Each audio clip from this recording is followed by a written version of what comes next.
तो हम लोग अकाउंटेंसी से स्टार्ट कर रहे हैं। जैसा कि आपको पता है, जो कॉमर्स के छात्र हैं वो इसमें 3 सब्जेक्ट जो सिलेक्ट करेंगे वो है अकाउंटेंसी, लेखा शास्त्र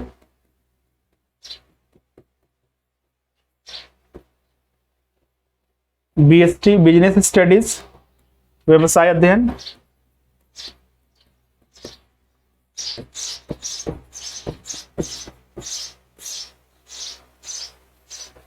और जो इसमें तीसरा सेगमेंट आ जाता है वह है अर्थशास्त्र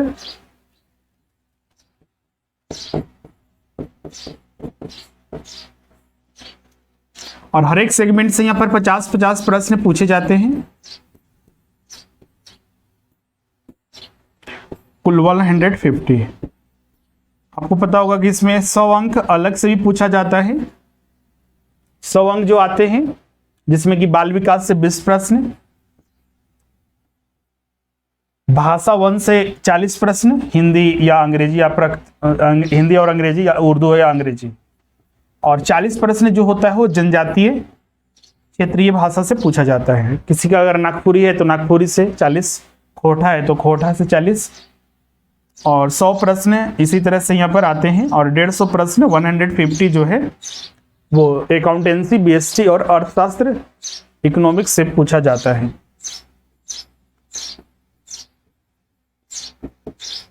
आज हम लोग यहाँ पर अकाउंटेंसी से स्टार्ट करेंगे, जिससे कि कुल जेटेट में 50 प्रश्न पूछे जाएंगे। तो चलिए हम लोग सेशन को स्टार्ट करते हैं। टॉपिक में इंटर करने से पहले जो इसके महत्वपूर्ण टॉपिक्स हैं कि इसके अंतर्गत हम लोग को क्या क्या स्टडी करना है, उसको हम लोग एक बार देखते हैं। अकाउंटेंसी, लेखा शास्त्र, इसके अंतर्गत हम लोग को जीरो लेवल से बेसिक्स, जो एक लेखांकन का मतलब क्या है, अकाउंटिंग होता क्या है, क्योंकि सबसे पहले तो हम लोग को यही जानना होगा ना कि जो हम लोग अकाउंटेंसी में पढ़ते हैं, लेखा शास्त्र में, सबसे पहले तो मीनिंग हमें समझना होगा कि अकाउंटिंग होता क्या है, लेखांकन जिसे हिंदी में कहा जाता है उसका मतलब क्या है। तो सबसे पहला टॉपिक वही है, इंट्रोडक्शन टू अकाउंटिंग, लेखांकन का परिचय। उसके बाद हम लोग इसमें कुछ इसके कॉन्सेप्ट होते हैं। लेखांकन का अर्थ समझने के बाद, चूंकि लेखांकन के अंतर्गत एक व्यवसाय में जो होने वाले विभिन्न ट्रांजैक्शंस हैं उसका रिकॉर्डिंग किया जाता है, यही लेखांकन है, और जो इसका पद्धति होता है लेखा शास्त्र कहलाता है। तो वही हम लोग सबसे पहले डिस्कस करेंगे, और उसके बाद जो लेखांकन होता है, जो हम लोग रिकॉर्डिंग करते हैं ट्रांजैक्शंस का, समराइजिंग करते हैं, या फिर जो उसको हम लोग एक वे में दिखाते हैं। तो यहाँ पर कुछ सिंगल एंट्री सिस्टम आते हैं और डबल एंट्री सिस्टम होते हैं।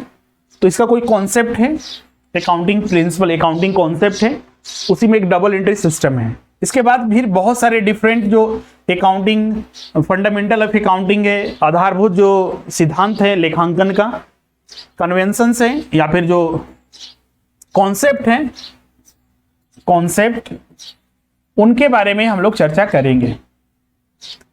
फिर इन सारे टॉपिक को डिस्कस करने के बाद फिर हम लोग इसमें जर्नल्स हो गए, जर्नल सब्सिडरी सब डिवीजन हो गए, फिर कुछ बहुत सारे कैश बुक हो गया, या फिर जो सब्सिडरी बुक्स वगैरह आ गए। मतलब ये सारे ऐसे बुक्स हैं जिसमें कि पहली बार किसी ट्रांजेक्शन को दिखाया जाता है। जैसे बिजनेस में ट्रांजेक्शन हुआ कि मोहन को 500 रुपया पे किया गया, मोहन को जो उससे रॉ मटेरियल लिया गया था उसके बदले 500 रुपया दिया गया, तो 500 रुपया एक ट्रांजेक्शन हुआ। तो उसको सबसे पहले जो रिकॉर्डिंग किया जाता है वो जनरल में ही होते हैं। तो जनरल में बहुत सारे उसके सब डिवीजन होते हैं, और इसमें एक इंपॉर्टेंट होता है कैश बुक। कैश बुक में सिर्फ जो लेन देन किया जाता है उनको रिसिप्ट और पेमेंट को दिखाते हैं। उसके बाद फिर इसमें अगला जो पोस्टिंग होता है वो लेजर्स में होते हैं। तो लेजर्स के बारे में और इसका जो अकाउंटिंग रूल है कि इसका पोस्टिंग किस तरह से होता है, जैसे कि आपने गोल्डन रूल पढ़ा होगा, हम लोग यहाँ पर गोल्डन रूल पर ही लेके चलेंगे जिससे कि सारी चीजें हमें क्लियर हो सके। फिर उसके बाद ट्रायल बैलेंसेस है। जब भी हम लोग लेजर में पोस्टिंग कर देते हैं, अकाउंट खोल देते हैं, तो फिर उसको हम लोग मैच करते हैं कि जो हमारा डेबिट साइड है और क्रेडिट साइड है, मेन इसमें डेबिट और क्रेडिट का ही है, तो उसका क्या वो इक्वल है या फिर कुछ उसमें एरर तो नहीं है, तो ट्रायल बैलेंस में उसको ट्रांसफर पोस्टिंग किया जाता है। अगर मान लीजिए ट्रायल बैलेंस कभी कभी देखिएगा मैच कर जाता है, कभी कभी डेबिट और क्रेडिट दोनों मैच कर जाएगा, कभी कभी मैच नहीं करेगा। तो मैच नहीं करेगा तो ये सीधा सा दिख रहा है कि डेबिट और क्रेडिट मैच नहीं हो रहा है, ये गलती हुआ है यहां पर। अब सवाल उठता है कि क्या हमेशा डेबिट और क्रेडिट मैच कर जाएगा तो हमेशा ये सही ही होगा? हाँ बिल्कुल, ये दोनों चीजें हो सकती है। या तो ट्रायल बैलेंस में जो डेबिट और क्रेडिट साइड दिखाया गया बिल्कुल वो सही है, लेकिन सही होने के बावजूद भी वो गलत हो सकता है, जो आगे हम लोग रेक्टिफिकेशन ऑफ एरर में पढ़ेंगे।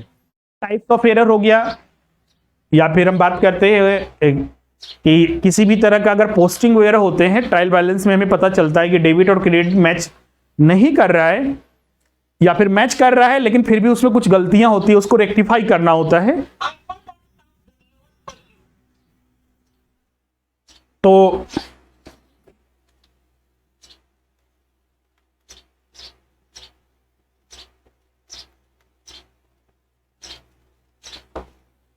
तो उसी को हम लोग यहां पर रेक्टिफाई करते हैं, अशुद्धियों का सुधार कहा जाता है इसे, उस पर हम लोग चर्चा करेंगे।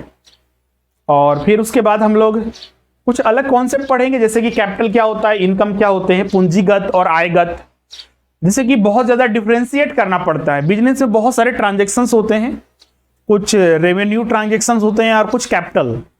तो वही पूंजीगत और आयगत का क्या कॉन्सेप्ट है, कौन कौन से ट्रांजेक्शन इसमें शामिल होंगे, कौन कौन से नहीं, उनको हम लोग पढ़ते हैं। फिर उसके बाद एक आता है concept bank reconciliation statement, Hindi में इसको बोलते हैं बैंक समाधान विवरण, इनको पढ़ना है हमें। उसके बाद फिर हम लोग इसमें डिप्रिसिएशन के बारे में चर्चा करते हैं। डिप्रिसिएशन के बाद फिर प्रोविजंस हो गए, प्रोविजंस क्या होता है, रिजर्व्स क्या होता है। जैसे देखते होंगे कि आप बैलेंस शीट बनाया जाता है तो उसमें आप देखते होंगे कि प्रोविजंस फॉर बैड डेब्ट, जनरल रिजर्व्स, तो उसका मतलब क्या है, वो क्या होते हैं। फिर उसके बाद फाइनल अकाउंट्स कैसे बनाया जाता है, उसमें ट्रेडिंग अकाउंट दिखाते हैं, पीएनएल अकाउंट और बैलेंस शीट, वही इसका फाइनल अकाउंट है।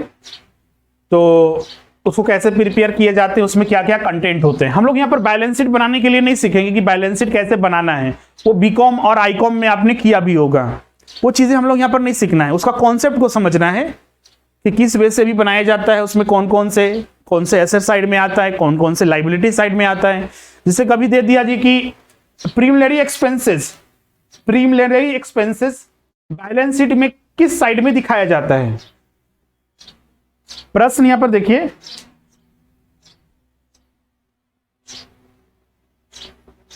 प्रश्न यहां पर पूछा गया है प्रीलिमिनरी एक्सपेंसेस बैलेंस शीट के किस साइड में दिखाया जाता है, लाइबिलिटी साइड में या एसेट साइड में। तो यहां से यही इसी तरह के प्रश्न जो है पूछा जाता है।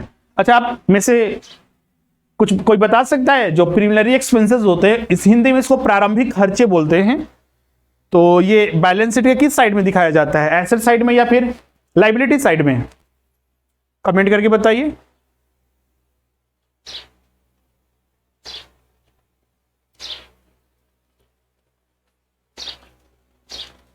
बिल्कुल एसेट साइड में, क्योंकि प्रीलिमिनरी एक्सपेंसेस का जो बैलेंसेस होता है ये एक तरह का एक्सपेंसेस है, डेबिट बैलेंस होता है, तो उसको हम लोग एसेट साइड में अंडर मिसलेनियस एक्सपेंडिचर में उसको दिखाया जाता है प्रीलिमिनरी एक्सपेंसेस को।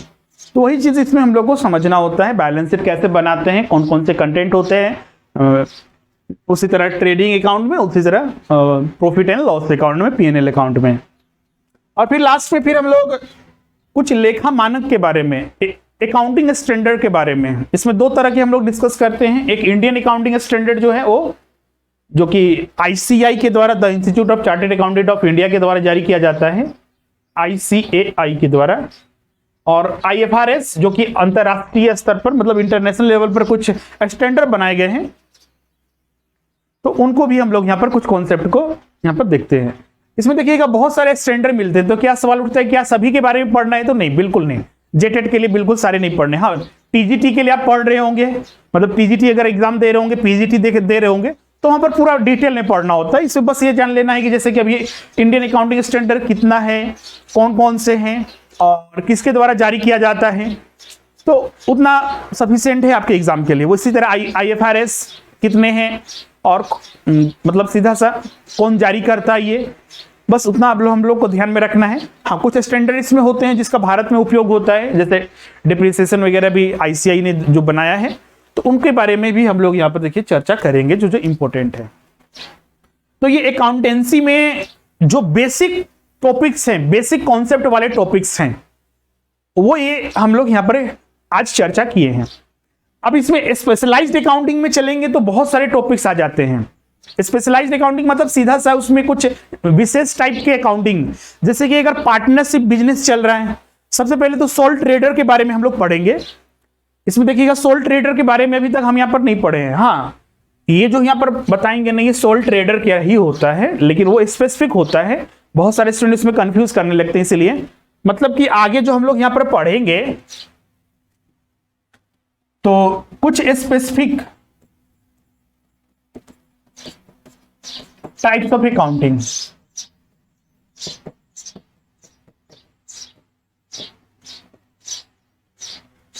स्पेसिफिक टाइप्स ऑफ अकाउंटिंग, जैसे कि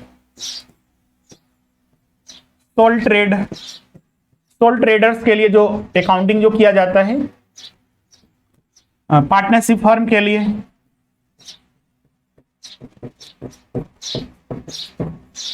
उसी तरह कंपनी के लिए। हाँ, ध्यान रखिएगा जेटेट का अभी तक डिटेल में सिलेबस आयोग ने जारी नहीं किया है। आयोग जो जारी करेगा, जैक डिटेल में सिलेबस जारी करेगा। तो यहां पर एक थोड़ी समस्या ये हो जाती है कि आखिर हम लोग इसमें जो स्पेशलाइज्ड या फिर स्पेसिफिक टाइप ऑफ अकाउंटिंग है, सोल ट्रेडर है, पार्टनरशिप फर्म है, कंपनी है, तो यहां पर देखिएगा कोई ज्वाइंट वेंचर्स हैं, joint venture, consignment, hire purchase, तो इनमें से कौन कौन से स्पेसिफिक हम लोग को पढ़ना है, ब्रांच अकाउंटिंग हो जाते हैं। इसमें बहुत सारे टाइप्स ऑफ अकाउंटिंग हो जाते हैं, तो क्या इन सभी के पढ़ना है या फिर कुछ खास स्पेसिफिक? तो इसका उत्तर सीधा सा वो खास स्पेसिफिक। लेकिन हाँ, ये अभी तक क्लियर नहीं है कि आयोग ने बताया भी नहीं है कि इसमें से हम लोग को क्या क्या पढ़ना है। हाँ, लेकिन हम लोग को जो एक बेसिक जो एनसीईआरटी के अंतर्गत आता है या फिर जो स्टैंडर्ड जो बुक्स आते हैं, जो कि एक 6 to 8 या फिर 9-10 तक के लेवल तक पढ़ना होता है, उनको हम लोग यहाँ पर कवर करेंगे पूरा। क्लियर है? तो और देखिएगा स्पेसिफिक सिलेबस जो होता है वही होता है, ऐसा नहीं कि वो एक्स्ट्राऑर्डिनरी कुछ सिलेबस या फिर पीजी या फिर जो 11-12 का जो सिलेबस है वो शामिल कर देगा, बिल्कुल शामिल नहीं करेगा। 9-10 का अपना अलग सिलेबस है। हाँ, कुछ कॉमन टॉपिक्स हो सकते हैं। अब जैसे कि इसमें बेसिक अकाउंटिंग पढ़ रहे हैं तो टीजीटी में भी हम लोग को बेसिक अकाउंटिंग पढ़ना हो सकता है, बिल्कुल उसका। हाँ, पीजीटी में तो नहीं पढ़ना है, पीजीटी में हटा दिया है। तो कभी भी ये मान के आपको नहीं चलना है कि जो जेटेट में है वही पीजीटी टीजीटी में होगा या फिर पीजीटी में होगा। आप यहाँ पर टीजीटी और पीजीटी का सिलेबस तो आपने देखा ही होगा, आप में से अधिकतर अगर नहीं देखे हैं तो कोई दिक्कत भी नहीं है यहाँ। लेकिन हाँ, यहाँ पर जो भी सिलेबस होगा बिल्कुल वो सारे आपको पढ़ाए जाएंगे, जिससे कि हमारा एग्जाम में कोई भी प्रश्न पूछा जाए। और यहाँ पर जो देखिए बहुत ही बेसिक चीजें, जैसे कि यहाँ पर पढ़ना होगा कि संपत्ति होता क्या है, एसेट्स होते क्या है, एसेट्स के प्रकार कितने तरह के होते हैं, वो सारे बेसिक्स, बहुत ही बेसिक्स। लाइबिलिटीज, तो लाइबिलिटीज के डिफरेंट जो टाइप्स थे वो कौन कौन से हैं, अगर उसमें ट्रीटमेंट करना है कैपिटल, जो कैपिटल है पूंजी वगैरह है, तो उसका किस तरह से हम लोग डिवीजन करते हैं, किस तरह से उसको डिवाइड करते हैं, उन सब के बारे में हम लोग यहाँ पर स्टडी करेंगे। तो ये स्पेशलाइज्ड अकाउंटिंग कुछ टाइप है, इसमें से हो सकता है कुछ पढ़ना हो या फिर कुछ नहीं पढ़ना हो। तो हम लोग इसमें क्या करेंगे कि सबसे पहले तो हम लोग इन सारे के बारे में डिस्कस करेंगे, तब तक आयोग जो है वो जारी कर ही देगा सिलेबस वगैरह, तो हमें क्लियर हो जाएगा। और बेसिक्स वगैरह भी हम लोग को पढ़ना है, फिर बीएसटी पढ़ना, इकोनॉमिक्स वगैरह पढ़ने हैं, तो सारे हम लोग एक एक करके कवर करेंगे। क्लियर है? तो ये जो अकाउंटेंसी के जो टॉपिक्स थे जो हम लोग यहाँ पर कवर करेंगे, उनके बारे में पूरा जानकारी था। अब यहाँ पर किसी को कोई डाउट है अकाउंटेंसी से संबंधित, कुछ पूछना चाहते हैं, टॉपिक स्टार्ट होने से पहले आप यहाँ पर पूछ सकते हैं।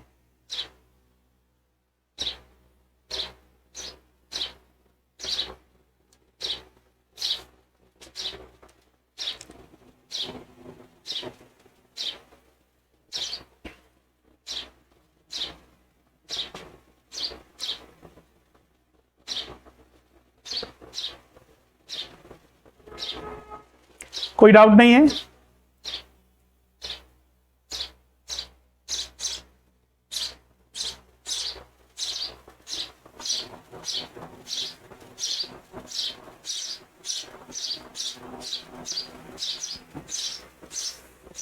ओके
ओके, तो चलिए हम लोग स्टार्ट करते हैं बेसिक कॉन्सेप्ट से। सबसे पहले हम लोग जो लेखांकन जो शब्द है, अकाउंटिंग जो शब्द है, उसका मतलब समझते हैं, और उससे पहले भी हम लोग इसका शुरुआत कहां से हुआ उसको समझते हैं। जो ये लेखांकन जो शब्द है, अकाउंटिंग है, इसको समझने से पहले एक टर्म यहां पर उपयोग किया जाता है जो बुक कीपिंग, बुक कीपिंग।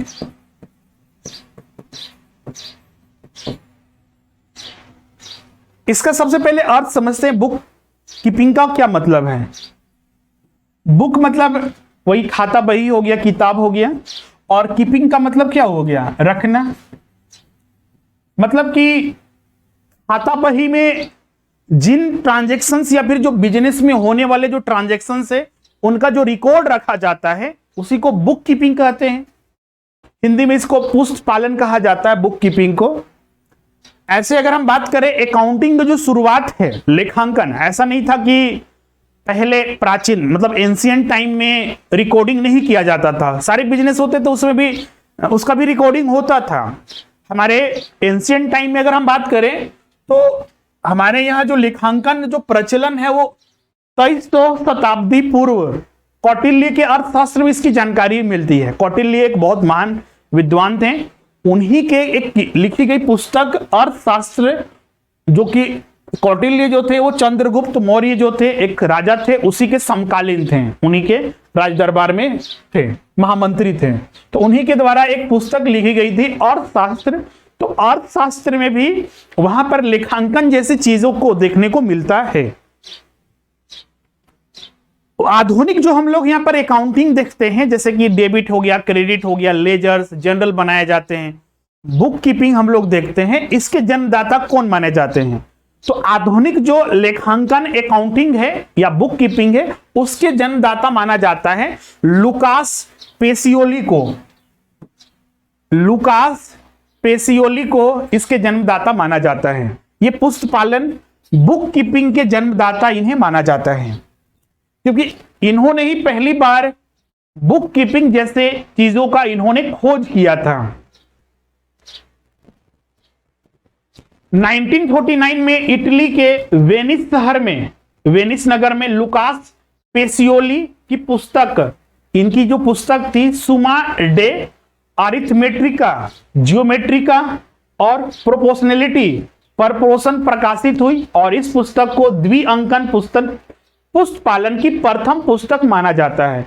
मतलब कि 1949 करीब, मतलब कि आप बोल सकते हैं कि 15वीं शताब्दी के लगभग, 15वीं शताब्दी के अंत तक पुस्त पालन बुक कीपिंग जैसे चीजों का आविष्कार हुआ, जो कि इटली के वेनिस शहर से इसका विकास हुआ, और जिसके जन्मदाता माने गए लुकास पेसियोलो। बुक कीपिंग का सीधा सा अर्थ हमने बताया, बुक मतलब वही खाता बही, और कीपिंग का मतलब रखना। बुक कीपिंग मतलब कि जिन ट्रांजैक्शन, जो भी व्यवसाय में ट्रांजैक्शन से उनका खाता बही तैयार करके उसी को पुष्पालन कहा गया, जिनके जन्मदाता इटली के इस शहर के विद्वान को माना गया। इनकी कुछ पुस्तकें का नाम याद रखिएगा, एग्जाम में हो सकता है कि ये बहुत ही बेसिक चीजें आपके एग्जाम में पूछी जा सकती है, तो ये भी आपका है। इंग्लिश में भी वही चीज को ट्रांसलेट यहां पर किया गया है। नोट्स आपको मिलेंगे तो यही आपको मिलेंगे, जिससे कि आप चीजों को वहां पर ध्यान रखिएगा।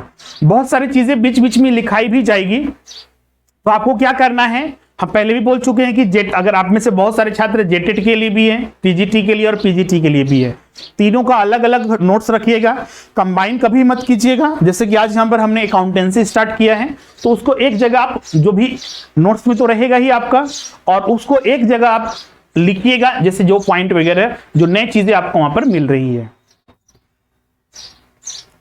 क्लियर है? पुष्पालन जो होता है, अब यहां पर देखिएगा, पुष्पालन जैसा कि हमने डिफाइन किया कि पुष्पालन का मतलब सीधा सा है कि जो खाता बही में जो ट्रांजैक्शंस के या फिर जो भी ट्रांजैक्शंस होते हैं व्यवसाय में, उसके बारे में जो रिकॉर्डिंग किया जाता है, उसी को पुष्पालन कहा गया। इसको अगर हम अन्य टर्म में डिफाइन करें तो पुष्पालन रोजना मच्चा अथवा जनरल में व्यापारिक सौदों को लिखने की कला है। मतलब कि book keeping is an art, ये एक आर्ट है। जो भी ट्रांजैक्शंस होते हैं बिजनेस में, उनका जो रिकॉर्डिंग किया जाता है, लेखांकन किया जाता है, उसी को पुष्पालन, मतलब कि एक बोल सकते हैं कि एक सेट ऑफ बुक्स है, एक सेट ऑफ बुक्स है जिसमें कि जो भी बिजनेस में ट्रांजैक्शन हुआ उनको रिकॉर्डिंग कर रहे हैं, वहां पर लिखा कर रहे हैं। उसी को डिफरेंट देखिए टाइप से डिफाइन किया गया है पुष्पालन क्या होता है, क्योंकि पुष्पालन की ही अगली पद्धति है लेखांकन, और लेखांकन की ही अगली पद्धति है लेखा शास्त्र।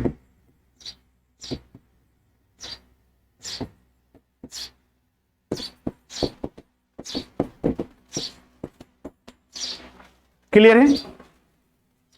अब हम लोग अगली पद्धति में ही आते हैं, पुष्पालन के बाद लेखांकन।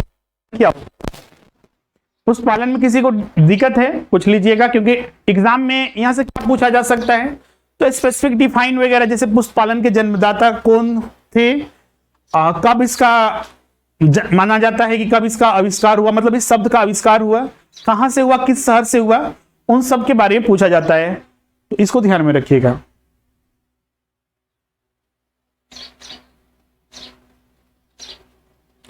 अब यहां पर हम लोग जो लेखांकन जो शब्द है, जो पुष्पालन की अगली कड़ी है, जो आधुनिक हम लोग जो रिकॉर्डिंग या फिर जो ट्रांजैक्शंस को अकाउंटिंग हम लोग जो करते हैं, तो लेखांकन का अर्थ क्या है?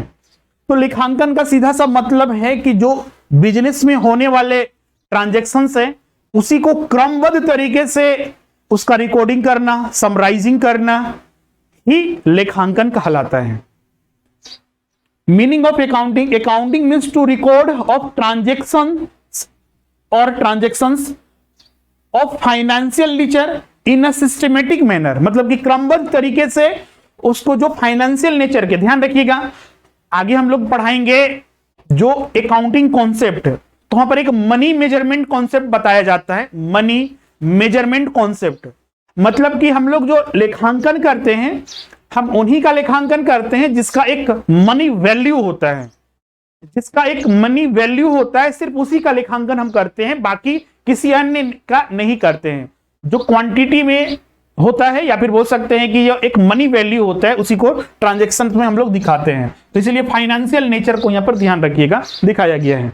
In a systematic manner classify them, prepare summary and present them in a such way that they are analyzed and interpretation can be done। Clear यहां तक सभी को? जो भी अकाउंटिंग का सीधा सा मतलब है कि जो भी बिजनेस में ट्रांजैक्शंस हुए, उनको एक सिस्टमेटिक मैनर में उसको दिखाया जाता है, और उनको क्लासिफाइड भी किया जाता है कि वो ट्रांजैक्शंस का नेचर क्या है।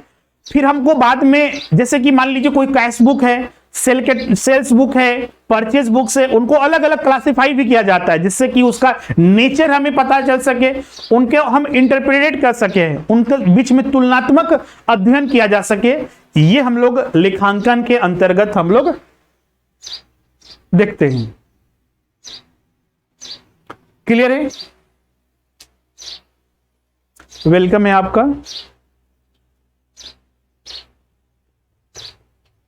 कौन सा 4 नंबर पॉइंट? चलिए आगे हम लोग बढ़ेंगे आगे। ये पॉइंट यहाँ पर क्लियर हुआ ना, लेखांकन। पुष्प पालन की अगली कड़ी लेखांकन है। देखिए पुष्प पालन में वहां पर समराइजिंग नहीं था। बोलिएगा सर कि पुष्प पालन और लेखांकन तो दोनों एक ही जैसा लग रहा है, बिल्कुल लगेगा भी, लेकिन पुष्प पालन अगर मान लीजिए ये जो रेड डॉट है ये अगर पुष्प पालन है तो लेखांकन इसकी अगली कड़ी है, जो कि आप यहां पर इस कलर से दिखाएं। और इसकी अगली कड़ी जो है वह है अकाउंटेंसी। ये पुष्प पालन हुआ बुक कीपिंग, ये अकाउंटिंग और ये अकाउंटेंसी। जब हम लोग अकाउंटिंग में जाते हैं तो वहां पर विस्तार हो जाता है। यहां पर देखिए इंटरप्रिटेशन कर रहे हैं, एनालाइज कर रहे हैं, एक सिस्टमेटिक वे से प्रेजेंट कर रहे हैं, जो कि पुष्प पालन में ऐसा नहीं होता था। अब यहां पर देखिए कि लेखांकन को एक कला और विज्ञान के रूप में भी डिफाइन किया गया है। लेखांकन जैसे कि हमने देखा कि पुष्प पालन एक आर्ट था, वहां पर साइंस नहीं था। पुष्प पालन मतलब बुक कीपिंग एक आर्ट है, कला है। तो उसी तरह जो लेखांकन है कला और विज्ञान दोनों है। तो कला के रूप में कैसे इसको इंटरप्रेट करेंगे? कला, इसमें जो भी बिजनेस में घटनाएं घटती है या फिर जो ट्रांजैक्शंस होते हैं उनका सिस्टमेटिक वे से लिखना, वर्गीकृत करना, समराइज करना, सारांश में व्यक्त करना ही लेखांकन कहलाता है। तो एक विज्ञान के रूप में इसको किस तरह से डिफाइन करेंगे?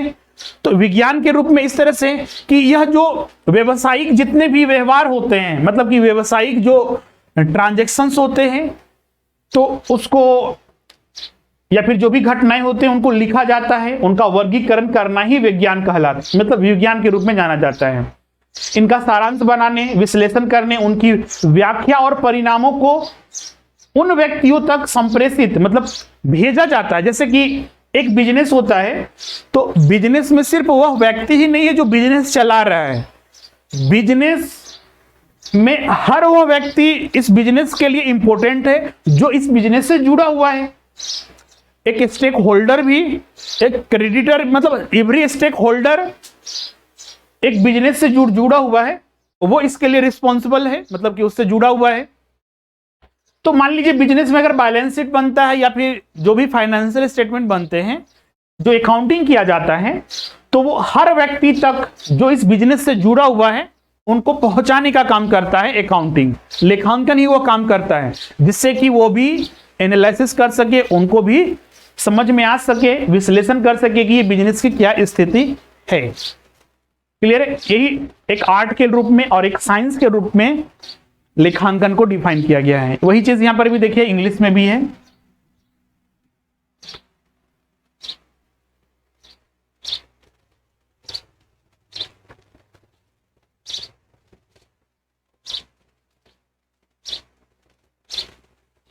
ओके,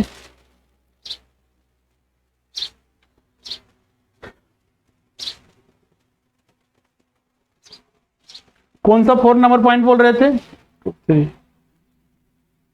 ये व्यापारिक लेन देनों को लेखा पुस्तकों में नियमित रूप से, इसी पॉइंट के बारे में बोल रहे थे।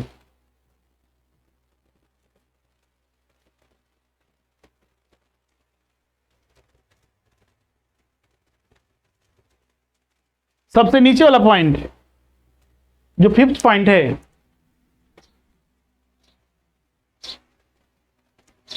व्यवसायिक लेन देनों एवं घटनाओं को नियमानुसार क्रमबद्ध रूप में ऐसी स्पष्टता के साथ लिखना कि वह व्यवसाय का सजीव एवं वास्तविक रूप प्रस्तुत कर सके। सीधा सा मतलब है कि जो भी रिकॉर्डिंग हो एक सिस्टमेटिक वे से हो। इसको इस तरह से समझिए जैसे कि ट्रांजैक्शंस लिख रहे हैं तो हम लोग देखिएगा अलग अलग लेजर बनाते हैं, मतलब अलग अलग हम लोग अकाउंट बनाते हैं। यहाँ पर सेल्स बुक हो गया, परचेज बुक हो गया, ट्रेडिंग अकाउंट हो गया, मतलब हर एक ट्रांजैक्शंस का अलग अलग हम लोग दिखाते हैं। तो ये एक सिस्टमेटिक वे हो गया। दिखाने के लिए तो हम लोग एक ही साथ दिखाते थे, जैसे कि जनरलाइज हम लोग करते हैं ना कोई ट्रांजैक्शंस का जनरल एंट्री। जैसे कि मान लीजिए एक शेयर्स का इशू होता है, तो शेयर्स इशू होता है तो हम लोग क्या करते हैं, सबसे पहले हम लोग क्या करते हैं, उसको हम लोग ट्रांजैक्शन दिखाते हैं, bank account to share application account, और फिर हम लोग दिखाते हैं share application account to share capital account. इसको एक ही ट्रांजैक्शंस में कर सकते हैं, bank account to bank account debit to share capital account, share issue किया गया है तो इसको एक ही ट्रांजैक्शन में दिखा सकते हैं, लेकिन इसको और भी डिटेल में एनालिसिस करने के लिए इसको हम लोग दो ट्रांजैक्शंस में दिखाते हैं, जिससे कि एक बेहतर प्रेजेंटेशन दे सके और हर किसी को आसानी से समझ से आ सके। हर किसी को, जो व्यक्ति उस बिजनेस से जुड़ा हुआ है, हर किसी को यह समझ में आ सके। इसलिए यह सजीव का मतलब वही चीज है, सजीव का हिंदी में थोड़ा जो मीनिंग निकाला जाता है ना, तो उसका लगता है कि अजीब टाइप का मीनिंग है, लेकिन एक सीधा सा मतलब कि इसको एक सिस्टमेटिक वे से और मतलब वास्तविक मतलब कि एक जो रियल डाटा है वही समझ में लोगों को आए। क्लियर यहां तक?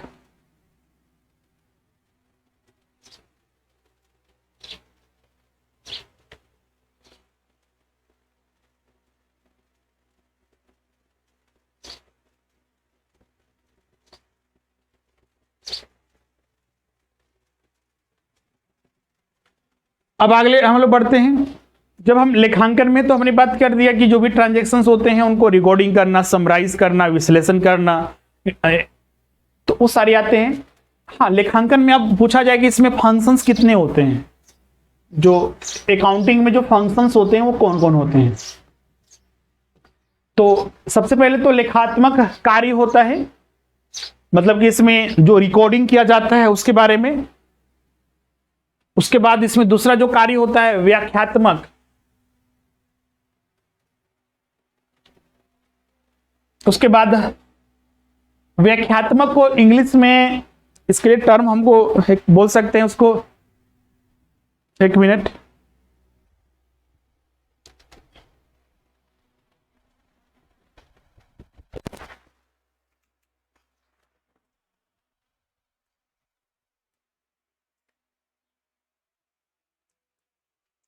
व्याख्यात्मक में सीधा कॉम्प्रिहेंसिव टाइप से उसमें हर चीजों को दिखाना ही बोल सकते हैं।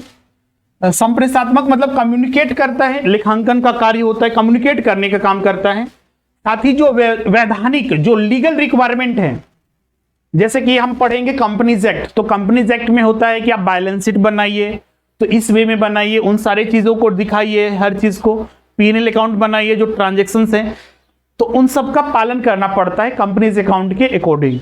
तो लेखांकन इन सारी आवश्यकताओं को पूर्ति करता है। पांचवा जो है व्यवसाय संपत्ति की रक्षा करना, जैसे कि हमारे बिजनेस में बहुत सारे एसेट्स होते हैं। अब बिजनेस में तो देखिएगा, एक छोटा बिजनेस है तो वहां पर कोई दिक्कत नहीं है। मान लीजिए एक ऑफिस है ये बड़ा सा, इस ऑफिस में क्या लिखा हुआ है, मतलब कि इधर बेंच है, टेबल है और अन्य चीज है, एसी लगा हुआ है, तो इसका रिकॉर्डिंग नहीं भी रख रहे हैं तो सब पता है कि हाँ हमारे इस ऑफिस में ये सारे सामान हैं। एक ही ऑफिस से कोई दिक्कत नहीं है, वहां पर पता चल जाता है कि हाँ हम ही रखे हुए तो हमको पता है। लेकिन अब कल्पना कीजिए कि एक ऑफिस है, मतलब एक बहुत बिजनेस है जिसका 3 जगह ब्रांचेज है, 4 जगह ब्रांचेज है, उसने 500 इंप्लॉय को रखा हुआ है, 200 इंप्लॉय को रखा हुआ है, 1000 इंप्लॉय को रखा हुआ है। तो उस बिजनेस ओनर के लिए जरूरी है कि उन सबका रिकॉर्डिंग रखें, क्योंकि उसको खुद पता नहीं है कि हमारे बिजनेस में क्या क्या है। अगर मान लीजिए कोई इंप्लॉय आया, कोई उठा के ले गया, अगर वही नहीं उठा के लेगा, दूसरा कोई आया कस्टमर, वो उठा के ले गया, तो अगर उसका रिकॉर्डिंग उसके पास रहेगा तो हमें पता चलेगा ना कि हमारे बिजनेस में क्या मिस हो रहा है। तो मतलब कि हमारी संपत्तियों को रक्षा करने का भी काम करता है लेखांकन, और निर्णय लेने में सहायता प्रदान करता है। ये निर्णय लेने में सिर्फ बिजनेसमैन को ही सहायता नहीं देता है, आगे हम बताएंगे कि लेखांकन जो होता है एक इनसाइडर को, एक आउटसाइडर को, मतलब कि जो बिजनेस में है उनको तो फायदा देता ही है, क्योंकि वो डिफरेंट ईयर के आधार पर ये एनालिसिस करता है कि जैसे पिछले साल मेरा कितना प्रॉफिट था, इस साल कितना मेरा प्रॉफिट है, बढ़ रहा है या घट रहा है, किस चीज में हमको ज्यादा सुधार करना चाहिए, तो बिजनेसमैन को तो हेल्प करेगा ही। साथ ही आउटसाइडर को, जैसे कि बैंक से लोन लेने गया तो बैंक वाला उसका रिकॉर्ड देखेगा कि आपके ट्रांजेक्शन, मतलब आप अपना एक जो फाइनेंशियल स्टेटमेंट है वो दिखाइए हमें, तो वहां पर भी हेल्प करता है। किसी क्रेडिटर से, जो रॉ मटेरियल सप्लायर है, वहां से कुछ मटेरियल परचेस करता है तो उसको भी समझने में हेल्प करता है। तो मतलब कि निर्णय लेने में इनसाइडर को भी और आउटसाइडर को भी, दोनों को हेल्प करता है।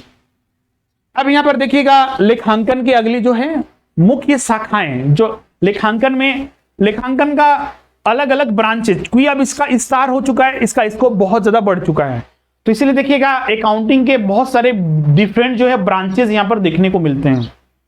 एक वित्तीय लेखांकन, जैसे कि हम अभी आज जो पढ़ा रहे हैं सारी चीजें वित्तीय लेखांकन का ही भाग है।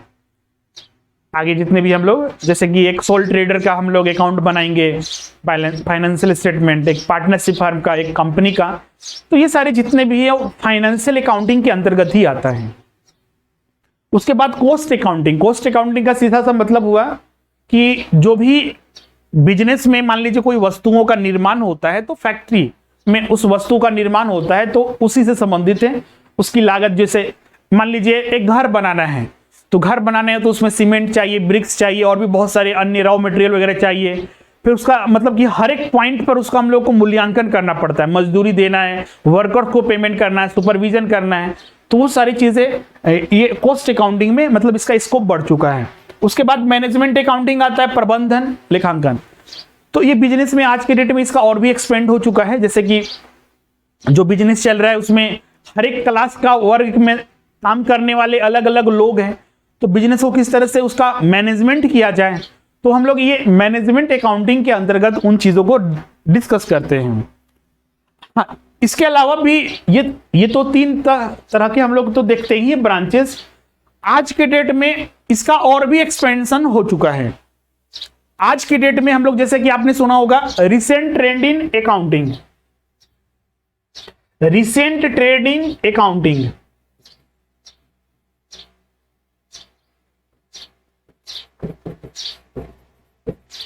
ट्रेंड इन अकाउंटिंग, जैसे कि inflation accounting, HR accounting, human resource accounting, responsibility accounting,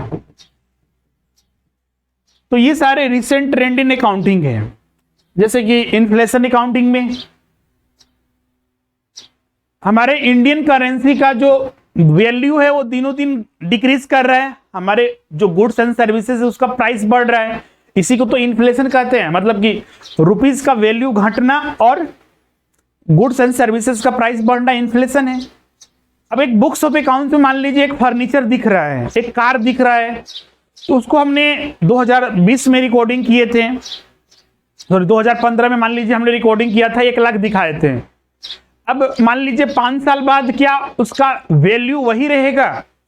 तो आप बोलिएगा सर कि उसमें डेप्रिसिएशन वगैरह चार्ज करने के बाद तो उसका कुछ वैल्यू घट जाएगा, वो दिखेगा ही हमें।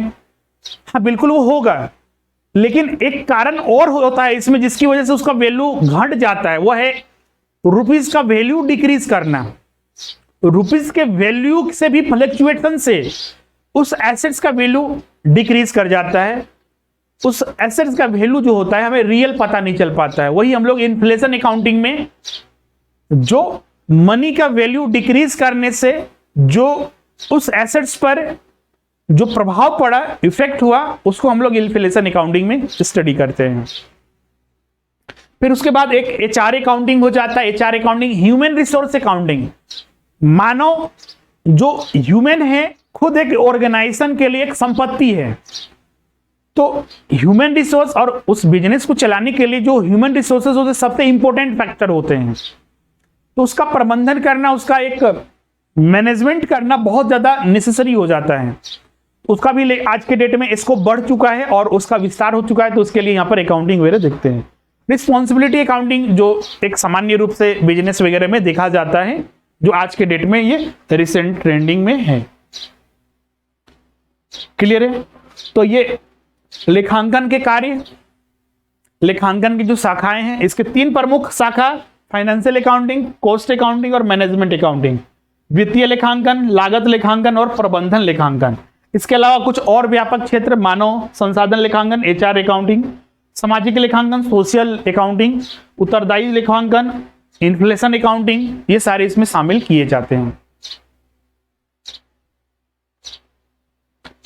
क्लियर यहां तक सभी को?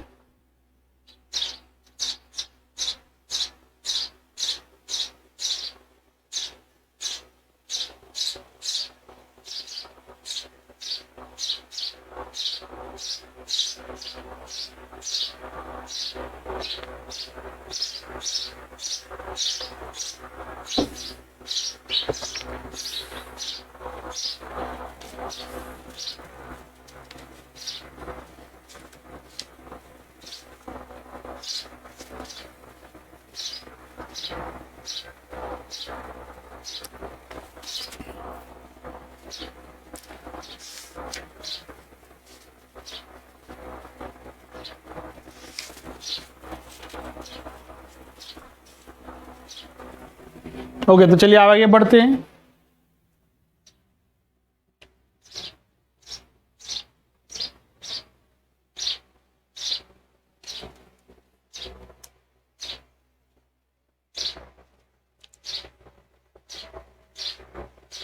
लेखांकन के यहाँ पर लेखांकन जो सूचना होता है उसका गुणात्मक विशेषताएं यहाँ पर बताया गया है। मतलब कि लेखांकन करने से उसकी जो विश्वसनीयता, जैसे कि बिजनेस पर विश्वास जो बढ़ता है, रिलायबिलिटी, इसका रिलीवेंस भी बढ़ता है, प्रासंगिकता भी, इसका बोधगम्यता, अंडर स्टेबिलिटी भी, कंपेरेबिलिटी, मतलब कि हम उसको कंपेयर कर सकते हैं एक बिजनेस से दूसरे बिजनेस के तौर पर, या फिर विभिन्न उसी बिजनेस का विभिन्न सालों के आधार पर।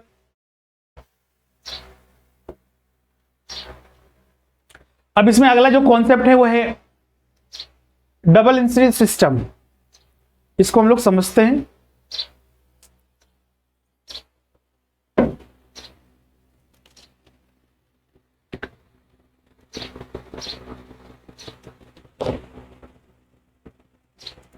क्या आप लिखेंगे उत्तर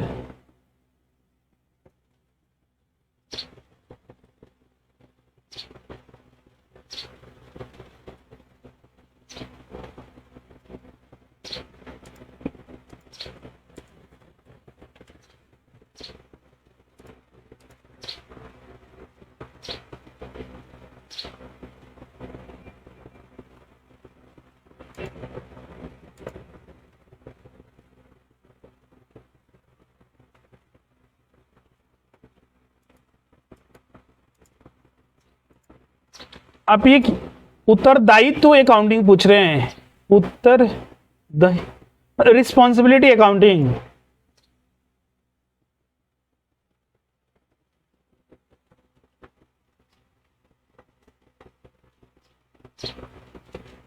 इसका तो नाम से ही पता चल जाना चाहिए आपको। इसका रिस्पॉन्सिबिलिटी का मतलब क्या हुआ? मतलब कि हर, जैसे कि एक बिजनेस में जितने भी काम करने वाले लोग होते हैं उनका अपना कुछ कुछ टारगेट होता है। जैसे कि मान लीजिए कोई मैनेजर है, कोई क्लर्क है, कोई अन्य पोस्ट पर है, बहुत सारे ऑफिसर ग्रेड का है, तो हर किसी का अपना अपना रिस्पॉन्सिबिलिटी होता है। तो उन रिस्पॉन्सिबिलिटी का निर्वहन करना, ये रिस्पॉन्सिबिलिटी अकाउंटिंग के अंतर्गत आता है। हर एक यूनिट का, हर एक बिजनेस का, मतलब हर एक बिजनेस में हर एक ब्रांचेस का उनका अपना रिस्पॉन्सिबिलिटी होता है। उसके अंतर्गत काम करने वाले लोगों का, सुपरवाइजर का, तो एक टास्क पूरा कंप्लीट करने का अपना एक रिस्पॉन्सिबिलिटी होता है, वो उसी से संबंधित है, कोई अलग ये चीज नहीं है। नाम से इसका पता चल जा रहा है। रिस्पॉन्सिबिलिटी जो बिजनेस में है उनकी अपनी जो रिस्पॉन्सिबिलिटी है प्रत्येक यूनिट की, प्रत्येक ब्रांच की, तो वो उसी से संबंधित है, रिस्पॉन्सिबिलिटी अकाउंटिंग।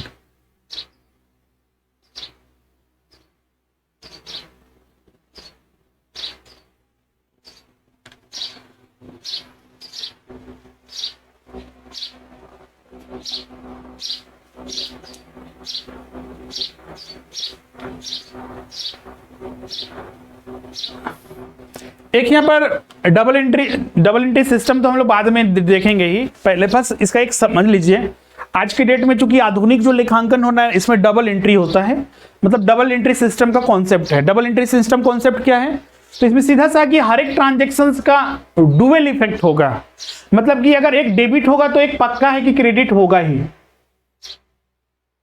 जैसे कि यहां पर अभी देख रहे थे शेयर इशू किया गया, तो बैंक अकाउंट डेबिट मान लीजिए 1000 से टू शेयर कैपिटल अकाउंट, तो हमारा एसेट्स जो है वो बढ़ा, तो लाइबिलिटीज भी यहां पर बढ़ा, शेयर कैपिटल में क्रेडिट हुआ, मतलब कि हमारा जो लाइबिलिटी साइड में शेयर कैपिटल वो इंक्रीज किया और बैंक में अकाउंट में पैसे आए, तो डुअल इफेक्ट होता है। अब ये डुअल इफेक्ट का किस तरह से, इसका क्या हिस्ट्री है उसको समझते हैं। तो भारत में जैसा कि हमने बताया कि कौटिल्य के अर्थशास्त्र में, मतलब 2300 शताब्दी में करीब हमें पता चलता है। और पुष्पालन के जन्मदाता लुकास पेसियोली को कहा जाता है। उनकी जो पुस्तक जो थी, जिसका अनुवाद था हग ओल्ड कैंसल, तो ये 1543 ईस्वी में किया गया था। ऐसे पुस्तक ये 1495 में ये पुस्तक को लिखा गया था, इनकी अपनी जो लैंग्वेज उसमें। इसका अंग्रेजी में अनुवाद हुआ था 1543 में। इसके अलावा इटालियन प्रणाली के पूर्व जो पुस्तपालन प्रचलित है उसे एजेंसी बुक कीपिंग कहा जाता है। और 19वीं शताब्दी के औद्योगिक क्रांति के फलस्वरूप बुक कीपिंग को अकाउंटेंसी के रूप में विकसित किया गया था। ये इसका इतिहास था जिसको आपको ध्यान में रखना है। अब यहां पर आते हैं लेखांकन, इसका तो डेफिनेशंस वगैरह हो चुका है।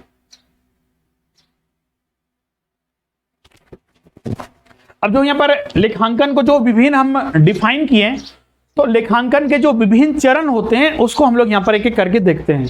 लेखांकन के विभिन्न जो संबंधित चरण हैं वो क्या क्या हो सकते हैं। जैसे कि इसमें आर्थिक घटनाएं, इकोनॉमिक्स आप लोग का अभी तो नहीं हुआ है, लेकिन ध्यान रखिएगा अर्थशास्त्र में हम लोग किन का अध्ययन करते हैं। जैसे कि समाज में जो क्रियाएं होते हैं वो दो तरह की क्रियाएं होते हैं, एक आर्थिक क्रिया और एक जो होता है वो अनार्थिक क्रिया। इसको इकोनॉमिकल एक्टिविटीज और एक होता है नॉन इकोनॉमिकल एक्टिविटीज, अनार्थिक क्रिया। अनार्थिक क्रिया में क्या आता है, जैसे कि जिसमें कि पैसे का लेन देन कुछ भी नहीं होता है, नेचुरल लव एंड अफेक्शन की वजह से, या फिर आपको लगता है कि हमें काम करना चाहिए तो अपने पर्सनल सेटिस्फेक्शन के लिए आप करते हैं, वो सारे की सारे अनार्थिक क्रियाएं होती है। पैसे का कोई लेन देन नहीं। जैसे कि आप टहल रहे हैं, टहलना, दौड़ना, एक गृहिणी के कार्य है। जैसे घर में खाना बनाया जाता है तो वहां पर तो कोई पैसे का लेन देन नहीं होता है। आपके मम्मी, आपके पापा या फिर आपके घर के कोई सदस्य खाना बनाता है, तो ये सारे के सारे क्या होते हैं, अनार्थिक क्रिया। इसमें कोई भी पैसे का लेन देन नहीं होता है, नेचुरल लव एंड अफेक्शन की वजह से या फिर आपके अपने सेटिस्फेक्शन के लिए आप करते हैं क्रियाओं को। जबकि आर्थिक क्रियाओं में पैसे का लेन देन होता है, जैसे कि सेल कर रहे हैं, कुछ परचेज कर रहे हैं, एक्सचेंज कर रहे हैं, तो ये सारे आर्थिक क्रियाओं के अंतर्गत आता है। आर्थिक क्रियाओं को ही अर्थशास्त्र में अध्ययन किया जाता है। आर्थिक क्रियाओं को ही, इकोनॉमिकल जो एक्टिविटीज हैं उसी को हम लोग अर्थशास्त्र में अध्ययन करते हैं, धन के शास्त्र में, जिसमें कि पैसे का लेन देन होता है। अनार्थिक क्रियाओं का अध्ययन नहीं किया जाता है। अब सवाल उठता है कि जो अकाउंटेंसी है, अकाउंटिंग है, उसमें किन चीजों का अध्ययन किया जाता है, तो ये आर्थिक घटनाओं का ही, न कि अनार्थिक घटना का भी। आप टहल रहे हैं तो उसका रिकॉर्डिंग करना है तो हो सकता है, बिल्कुल नहीं। पहले ही हमने बताया मनी मेजरमेंट कॉन्सेप्ट इसमें होता है, मतलब कि जिसका हम एक मनी वैल्यू बता सके उसी को हम यहां पर देखते हैं। अब घर में आपकी मम्मी खाना बना रही है तो उसका मनी मेजरमेंट नहीं कर सकते, कोई उसका फाइनेंशियल ट्रांजैक्शंस नहीं हो रहा है, तो इसको शामिल नहीं किया जाता है। बस ये आर्थिक घटनाओं को ही शामिल किया जाता है। तो वही चीज यहां पर है, व्यवसायिक संगठनों का संबंध आर्थिक या वित्तीय घटनाओं से होता है जिन्हें मुद्रा के रूप में, एक मनी के रूप में व्यक्त किया जा सकता है, मनी के रूप में उसको शो किया जा सकता है, उसी को सिर्फ शामिल किया जाता है लेखांकन में।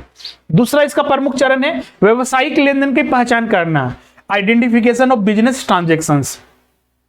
मतलब कि किन किन बिजनेस में किन किन चीजों का लेन देन हुआ। जैसे कि अब बिजनेस में खरीदा जा रहा है सप्लायर से, बेचा जा रहा है जो ट्रांजैक्शंस वगैरह, तो उनको यहां पर दिखाया जाता है। या फिर अन्य बहुत सारी घटनाएं जो बिजनेस में हो रहे हैं उनको आइडेंटिफाई करता है कौन, अकाउंटिंग ही आइडेंटिफाई करता है।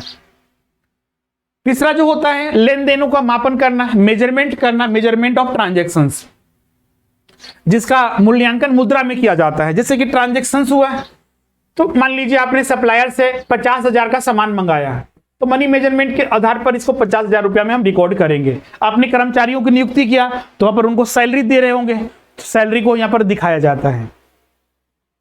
फिर रिकॉर्डिंग किया जाता है इनका। अगला जो चरण है वो रिकॉर्डिंग होता है, अभिलेखन इसको हिंदी में कहा जाता है। जो भी लेखा पुस्तक होते हैं उसमें वित्तीय स्वभाव के, मतलब जितने भी फाइनेंशियल ट्रांजैक्शंस होते हैं उनका तिथिवार है। जैसे कि 2 फरवरी 2020 को एक ट्रांजैक्शन हुआ, फिर 3 फरवरी को ट्रांजैक्शन हुआ। तो ये सिलसिलेवार रूप से इसको दिखाया जाता है, यही है रिकॉर्डिंग। फिर उसके बाद कम्युनिकेशन, 5वां इसका स्टेज आ जाता है। मतलब कि जो भी लेखांकन में जो भी सूचनाएं प्राप्त हुई उसको कम्युनिकेट किया जाता है। कम्युनिकेट करने का सीधा सा मतलब है कि विभिन्न लोग और संगठनों के बीच में जो, मतलब कि सीधा सा एक बिजनेस से जुड़े हुए जितने भी है, मतलब कि एक बिजनेस के स्टेक होल्डर, चाहे वो शेयर होल्डर हो, चाहे एक क्रेडिटर हो, कोई सप्लायर हो, एक बैंक हो, सभी को साथ वो शेयर किया जाता है, उसको कम्युनिकेट किया जाता है। एक संगठन, अगला जो चरण है संगठन से अभिप्राय है, मतलब कि जो व्यवसाय, जो बिजनेस, जो एंटरप्रेन्योरशिप है उसके बारे में है। जिससे कि एक संगठन का क्या उद्देश्य होता है, लाभ कमाना। अब जरूरी नहीं है कि लाभ कमाना हो, जैसे कि बहुत सारे चैरिटेबल इंस्टीट्यूशन वगैरह होते हैं। उसके बाद जो 7वां स्टेज हो जाता है, इसमें सूचना अभिरुचि रखने वाले उपयोगकर्ता, interest users for of information. मतलब सीधा सा है कि जो बिजनेस में जो आप क्रेडिटर है, तो क्रेडिटर तो आपके बिजनेस से इंटरेस्ट रखेगा ही कि आपके बिजनेस में क्या है। कोई शेयर होल्डर है, कोई ओनर है, मतलब कि जो कंपनी है, तो वहां पर उनको इंटरेस्ट रहेगा ही कि आपके बिजनेस में क्या चल रहा है, हमको पेमेंट मिलेगा या फिर नहीं मिलेगा। तो अगला स्टेज होता है 7वां स्टेज। एक बैंक भी हो सकता है इसमें, कोई क्रेडिटर भी हो सकता है, कोई फाइनेंशियल इंस्टीट्यूशन, एक मैनेजर भी हो सकता है, एक कर्मचारी भी हो सकता है। क्लियर है? तो ये विभिन्न 7 जो थे लेखांकन की जो परिभाषा है उसके विभिन्न चरणों में इसको शामिल किया जाता है। पहला इकोनॉमिकल ट्रांजैक्शंस, दूसरा जो लेन देन हो रहा है बिजनेस में, व्यवसायिक जो बिजनेस ट्रांजैक्शंस आइडेंटिफाई करना, मनी मेजरमेंट ट्रांजैक्शन रिकॉर्डिंग करना, कम्युनिकेशन, ऑर्गेनाइजेशन, और फिर इंटरेस्टेड यूजर्स ऑफ इंफॉर्मेशन। ये 7 विभिन्न चरण इसमें शामिल हैं। क्लियर है को? अब अगला है लेखांकन के उद्देश्य, मतलब कि ऑब्जेक्टिव ऑफ अकाउंटिंग। अब इसको हम लोग यहीं पर एंड करते हैं। अब इसके आगे जो हम लोग स्टडी करेंगे अगले क्लास में थर्सडे को। आज के सेशन में किसी को कोई डाउट है, कुछ पूछना चाहते हैं तो आप यहां पर पूछ सकते हैं।